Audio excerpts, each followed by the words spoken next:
Today we're going to talk about something really important: psychological manipulation. It's one of those things that's so subtle, so invisible, that you can be caught in it for years without even knowing. If you've ever had this weird feeling that your own reality was being, well, edited, then you are in exactly the right place. That quiet, nagging voice in the back of your head that asks, "Am I going crazy?" It's that feeling when things just don't add up, but you can't for the life of you figure out why. And this is the most important thing I'm going to say right up front. That feeling, that confusion, it is not in your head. It is a signal. It's your brain's alarm system going off, telling you that you've detected a very specific and very real pattern. It really all boils down to a fundamental conflict that's happening inside your own brain. On one side, you have their words, and they sound so reasonable, right? I'm just trying to help. Oh, you're just overreacting. But then on the other side, you have the feeling those words create inside of you. You feel smaller. You feel confused. You start to doubt your own memory. And that gap, that huge canyon between what they're saying and how you're feeling, that's where all the chaos lives. Your prefrontal cortex, your logic center, is sending up a red flag saying, wait a minute, something isn't right here.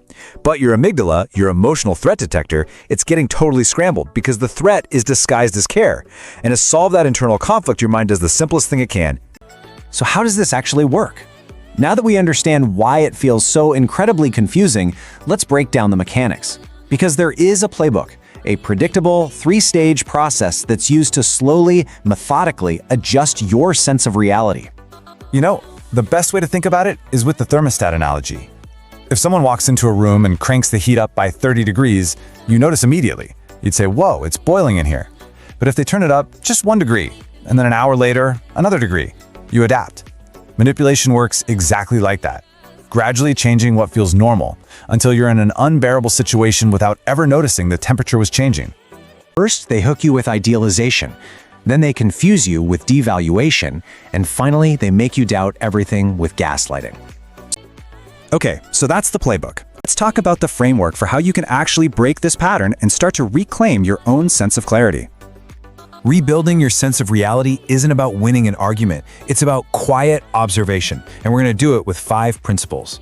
From there, you'll learn to name the tactic, re-anchor yourself in your own reality, set a boundary without explaining it, and finally, the most telling step of all, just watch what they do when you tell them no. When you can put a label on something, it loses its power over you.